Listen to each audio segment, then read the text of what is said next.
যে ইশরাক সাহেব একজন জনপ্রিয় নেতা ছিলেন।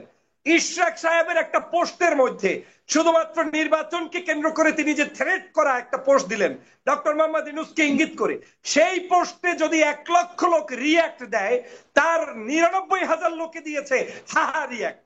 এটাই হচ্ছে প্রমাণ যে আপনি কি চান আর জনগণ কি চায় এটা বুঝতে হবে। ক্লিন ইমেজের নোটিশ বের পরে যারা ক্লিন না তাদের টাইমলাইন ভরে গেছে আমি ক্লিন ইমেজ, আমাকে নমিনেশন দেবে।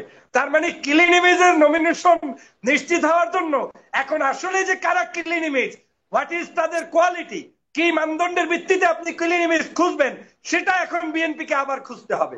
বাংলাদেশের একজন কুমড়া বিক্রেতা, একজন ছাগলের গোস্ত বিক্রেতা, একজন রাস্তার মুচি, একজন সাধারণ নাগরিক রিক্সাওয়ালা যদি ভোটের জন্য মানুষের কাছে ভোট চাইতে পারে, পছন্দের প্রার্থীর পক্ষে কথা বলতে পারে, আপনি বিএনপির নাম বিক্রি করে আপনি কে যে এদেশে আলেমদেরকে ব্র্যাকেটের ভিতরে দিচ্ছেন যে ওই লোক ভোট চাইতে পারবে না? যারা 2018 সালের পরে বিএনপির বিরুদ্ধে ভিডিও করেছে, শেখ খালেদা জিয়ার বিরুদ্ধে ভিডিও করেছে, তারা এখন হচ্ছে আপনার এই কি বলে মানে বিএনপির খুব কাছের মানুষ। যারা শেখ হাসিনার পক্ষে দাঁড়িয়েছে তারা এখন বিএনপির খুব কাছের মানুষ, তারা এখন আপনার গাইডলাইন দেয়, তারা এখন আপনাকে প্রস্তাবনা দেয়, তারা এখন পোস্ট করে, একটা পোস্টের মধ্যে 99.99% গালিগালাজ দেয় মানুষ। তারপরেও তাদেরকে আপনি অন করেন। আপনার এখান থেকেই প্রমাণ হয় যে আসলে আপনার পথ কোন দিকে যাচ্ছে। বিএনপির কিছু মানুষ তৈরি হয়েছে, আমি জানি না তাদের সাথে তারেক রহমান সাহেবের কি সম্পর্ক আছে, কিংবা তাদেরকে তারেক রহমান সাহেব আদৌ কোনো নির্দেশনা দিয়েছেন কিনা। একজন আছে আপনার এই যে কি বলে আপনার এই ফজলুর রহমান পটল সাহেব, তিনি দিন রাত 24 ঘন্টা বাংলাদেশের জাতীয় ঐক্য বিনষ্ট করছেন। শুধু অ্যাডভোকেট ফজলুর রহমান পটল সাহেব আরেক অ্যাডভোকেট জায়গায়। ফজলুর রহমান সাহেব, অ্যাডভোকেট ফজলুর রহমান সাহেব দিন রাত বৈষম্য তৈরি করার বক্তব্য দিচ্ছে, সারাক্ষণ ছাত্রদের সাথে, জামাতের সাথে, ইসলামপন্থীদের সাথে, কতক্ষণ তার এটা হয় না ওটা হয় না। আবার এই একই লোকই কিন্তু বাংলাদেশের স্বাধীনতার ঘোষক বানিয়ে দিচ্ছে শেখ মুজিবকে।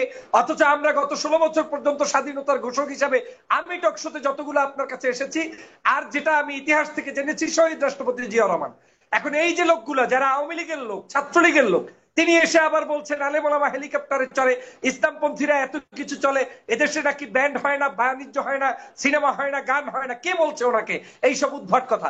বাংলাদেশে সবই হয়, কিন্তু এই আলেমদের উত্থানটাকে যার পছন্দ হয় না, সেটা নিশ্চয়ই বিএনপির একজন পরিচয়ধারী ব্যক্তি বললে সেটা বিএনপির জন্য কল্যাণ নয়, যেটা তিনি করছেন। আপনি দেখেন গত 2 দিন আগে আপনার বিএনপির 2জন নেতা বক্তব্য রাখলেন, একজন পাপিয়া আর একজন হচ্ছে পাপিয়ার হাজবেন্ড, সম্ভবত কি বলে এই যে চাঁপাইনবাবগঞ্জের এমপি। তো এই যে চাঁপাইনবাবগঞ্জের সাবেক এমপি, হ্যাঁ কি জানি সাগর ভাই বলছিলেন, হারুন রশিদ সাহেব। হারুন সাহেব, রাইট, হারুন সাহেব পাপিয়া, তারা সেখানে বক্তব্য দিয়েছে। বক্তব্য দিয়ে স্পষ্ট আলেম ওলামার বিরুদ্ধে দাঁড়িয়েছে। আপনার জামাতের সাথে প্রবলেম আছে, ডানপন্থী অন্য দল, সে তো আমার প্রতিদ্বন্দ্বী, প্রবলেম থাকতেই পারে, আপনি অন্যভাবে ডিবেট করেন। কিন্তু ডিবেট করতে গিয়ে সেখানে বলছে যে মসজিদের ইমাম, মসজিদের কারি কিংবা ওয়াইজেন কিংবা কোন আলেম কারো পক্ষে ভোট চাইতে পারবে না। ওয়াই? আপনি কেন ডিসক্রিমিনেশন করছেন? বাংলাদেশের একজন কুমড়া বিক্রেতা, একজন ছাগলের গোস্ত বিক্রেতা, একজন রাস্তার মুচি, একজন সাধারণ নাগরিক রিক্সাওয়ালা যদি ভোটের জন্য মানুষের কাছে ভোট চাইতে পারে, পছন্দের প্রার্থীর পক্ষে কথা বলতে পারে, আপনি বিএনপির নাম বিক্রি করে আপনি কে যে এদেশে আলেমদেরকে ব্র্যাকেটের ভিতরে দিচ্ছেন যে ওই লোক ভোট চাইতে পারবে না, ওই লোক ভোট চাইলে আমার সমস্যা? মূল সমস্যাটা হচ্ছে এই লোকগুলো আসলে কোনোদিন এমপি হইতে পারতো না। লোকগুলো এমপি হয়েছে ডানপন্থী কিছু মানুষের সাথে জোট করার কারণে, ওই লোকগুলো ওই আসনে এমপি হয়েছে।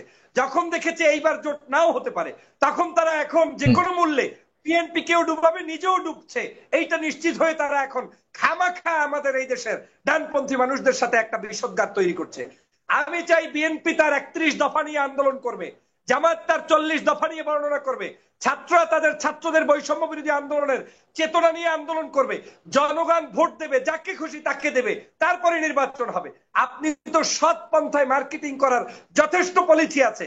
যেই দলের একজন নেতা শহীদ রাষ্ট্রপতি জিয়া রহমান, যেই দলের একজন নেত্রী হচ্ছে 3বারের সাবেক প্রধানমন্ত্রী, যার জীবনে কোনো আসনে নির্বাচনে ঠকে নাই, যেই নেত্রী বাংলাদেশের এখন পর্যন্ত মানদণ্ডে ঐক্যের প্রতীক, জনতার প্রতীক, যে কোনো ব্যক্তিকে তিনি ডাকলে তার সামনে উপস্থিত হতে রাজি, সেই ব্যক্তির ইমেজ থাকা সত্ত্বেও এই দলটাকে তো এইসব ভাড়াটিয়া এমপি, সাবেক কিছু দালাল, আওয়ামী লীগের দালালদেরকে এনে চালাতে হবে না।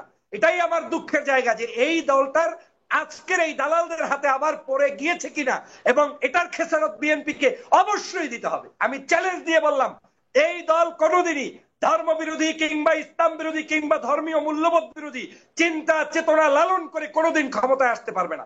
কারণ হচ্ছে এই দলটা প্রতিষ্ঠিত হয়েছে শেখ মুজিবের সকল অত্যাচার, জুলুম, নির্যাতন, স্টিমরোলার এবং এদেশের ডানপন্থী মানুষের উপরে যে জুলুম করেছে, আওয়ামী লীগের বিপরীতে এই দলের জন্ম হয়েছে।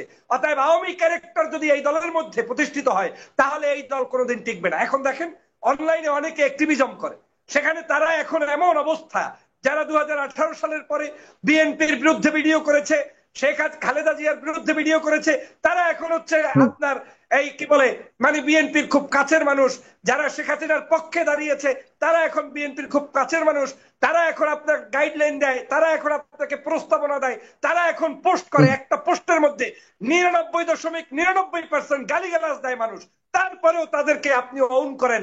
আপনার এখান থেকেই প্রমাণ হয় যে আসলে আপনার পথ কোন দিকে যাচ্ছে। বাংলাদেশের নাগরিকদের পালস বুঝে রাজনীতি করতে হবে।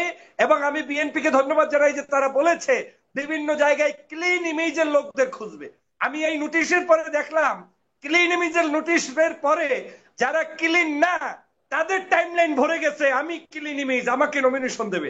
তার মানে ক্লিন ইমেজের নমিনেশন নিশ্চিত হওয়ার জন্য এখন আসলে যে কারা ক্লিন ইমেজ, হোয়াট ইজ তাদের কোয়ালিটি, কি মানদণ্ডের ভিত্তিতে আপনি ক্লিন ইমেজ খুঁজবেন, সেটা এখন বিএনপিকে আবার খুঁজতে হবে। তার মানে যারা চোর, যারা ডাকাত, যারা সন্ত্রাস, যারা চাঁদাবাজ, সেই মানুষগুলোই আবার নিজেকে ক্লিন ইমেজ দাবি করছে। বিএনপি একটি বৃহত্তর দল, আমি স্বীকার করি, কোনো সন্দেহ নাই জনপ্রিয়তার শীর্ষে, কোনো সন্দেহ নাই এখন পর্যন্ত অপ্রতিদ্বন্দ্বী, কিন্তু বিএনপির এই জায়গাটাকে নষ্ট করছে কিছু দুষ্ট চক্রের লোকেরা। বিএনপি যদি শুধুমাত্র তার চিন্তা চেতনা আদর্শের উপরে ভিত্তি করে জনগণের চাহিদাটাকেই পূর্ণ করে তাহলে বিএনপিকে বিট দেওয়ার মতো আর কেউ নেই। কিন্তু সেই পরিস্থিতিটা বাংলাদেশে 5ই আগস্টের পরে কোন কোন চক্রান্তকারীদের ফাঁদে পড়ে বিএনপি সেটা শুরু করে দিয়েছে এবং তার শুরু করার খেসারত কিন্তু এখন দিতে হচ্ছে। তার মানে আপনি বলছেন বিএনপি বহু ক্ষেত্রে বিএনপি সঠিক পথে নাই? না, বহু ক্ষেত্রেই নাই, 5 তারিখের পরে নেই। এখন এটার কারণ থাকতে পারে, জনাব তারেক রহমান সাহেব দেশে আসলে আমরা হয়তো বুঝতে পারবো যে আসলেই কি তার এই নেতৃত্বটা সঠিকভাবে অ্যাপ্লিকেবল হয়েছে এবং জনগণ এটাকে যে কোনো মূল্যে তিনি তার দল কন্ট্রোল করতে পারবে। সেটা যদি হয় অসুবিধা নেই। আপনি দেখেন এই যে ইশরাক সাহেব একজন জনপ্রিয় নেতা ছিলেন, ইশরাক সাহেবের একটা পোস্টের মধ্যে শুধুমাত্র নির্বাচনকে কেন্দ্র করে তিনি যে থ্রেট করা একটা পোস্ট দিলেন ডক্টর মোহাম্মদ ইউনূসকে ইঙ্গিত করে, সেই পোস্টে যদি 1 লক্ষ লোক রিয়াক্ট দেয়, তার 99,000 লোকে দিয়েছে হাহা রিয়াক্ট। এটাই হচ্ছে প্রমাণ যে আপনি কি চান আর জনগণ কি চায় এটা বুঝতে হবে। অথচ ইশরাক সাহেব তো একজন অবশ্যই তরুণ প্রজন্মের আইডল, আমাদের কাছে অনেকের কাছে ভালোবাসার একজন মানুষ ছিলেন, কিন্তু এই যে কার্যক্রম দল চাটা নীতি অবলম্বন করার কারণে মানুষ এখন অনেক জায়গায় রিয়াকশন দিচ্ছে, এইটা আপনার নেতাদেরকে বুঝতে হবে। আপনি যদি আওয়ামী লীগের মতো খামখেয়ালিপনা করেন যে জোর করে আমি বসিয়ে দেব, জোর করে বলে দিব, জোর করে বলবো আপনার এটা হবে না, না হবে না। আপনি জোর করে বলবেন অনলাইন অ্যাক্টিভিস্টদেরকে গালি দিবেন, হবে না। জোর করে আপনি একটা সত্যের বিরুদ্ধে বলবেন, হবে না। জনগণ আর আগের পথে নেই, এটা সাগর ভাই বুঝতে হবে।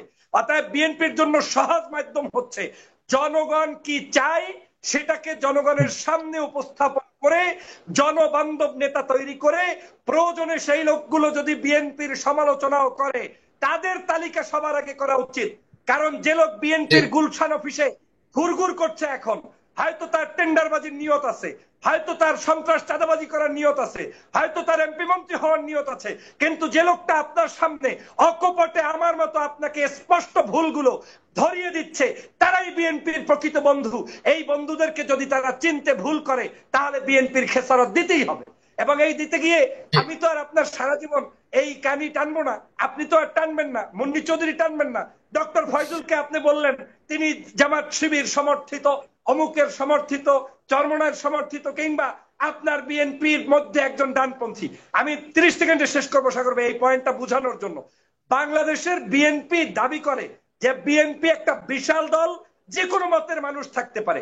তাহলে এই দলের মধ্যে যারা এখন এই জনবিদ্বেষী জনবিধ্বংসী বিভিন্ন পোস্ট করে, বিভিন্ন ধরনের অ্যাক্টিভিজম চালায়, তারা যদি এই দলে থাকতে পারে তাহলে কেন এই জামাতপন্থী কিংবা আপনার কথা অনুযায়ী যদি সত্য হয় যে লোকগুলো জামাতপন্থী, লোকগুলো ইসলামপন্থী, যেমন মুন্নি চৌধুরীর আমি যতটুকু জানি ওনার জিন্দেগিতে উনি জামাত করে নাই, কিন্তু উনি একজন ভদ্র মহিলা, উনি একজন ভালো মানুষ, উনি ন্যায়ের কথা লেখে, সত্যের কথা লেখে, অনেক সময় জামাত বিরোধী পোস্ট করে, কিন্তু ওই যে দুই একটা পোস্ট ভালো পক্ষে যায়, সাইদের মৃত্যুকে মেনে নিতে পারে না, কিংবা অন্যায় মেনে নিতে পারে না, চাঁদাবাজি মেনে নিতে পারে না, এখন ওনাকে বলা হয় জাসি গ্রুপের সদস্য। আমি জানি না জাসির মিনিংটা কি, আমার জানাও নাই। তো এই যে এক ধরনের অভদ্রতা শুরু হয়েছে, এটা খুবই খারাপ। যেমন আপনাকে আমি দেখেছি ন্যায়সঙ্গত ভাবে কথা বলেছেন, এখন আপনাকে নিয়ে যদি জামাতের আমির থ্যাংক ইউ জানাই, আর তাতে যদি কারো গাল পুরে নষ্ট হয়ে যায়, তা তো আমার কিছু করার নাই। উচিত ছিল বিএনপিরও জনাব সাইফুর রহমান সাগরের নাম উচ্চারণ করে বক্তব্য দিয়ে আপনাকে একনলেজ করা, কারণ ফ্যাসিবাদ বিরোধী আন্দোলনে আপনিও একজন লড়াকু সৈনিক। কিন্তু চুপ করে সহ্য করতে হচ্ছে, দেখতে হচ্ছে যারা জিন্দেগিতে আওয়ামী লীগের হয়ে কাজ করেছে, জিন্দেগি বড় পবিত্র ভাবে কাজ করেছে, তারাই এখন বিএনপির আপন সাজার চেষ্টা করছে। এটা বিএনপির জন্য ভয়ানক হবে, দলের জন্য ক্ষতি হবে। আগামীর রাজনীতিতে এর প্রত্যেকটা জিনিস তাকে গুনে গুনে নিতে হবে। আর যদি এখন সংশোধিত হয়, বিএনপি বাংলাদেশের জনপ্রিয় দল থাকবে এবং জনতার কাতারে গিয়েই ক্ষমতায় যাওয়ার সুযোগ হয়তো তৈরি হবে। আপনাকে ধন্যবাদ। ধন্যবাদ।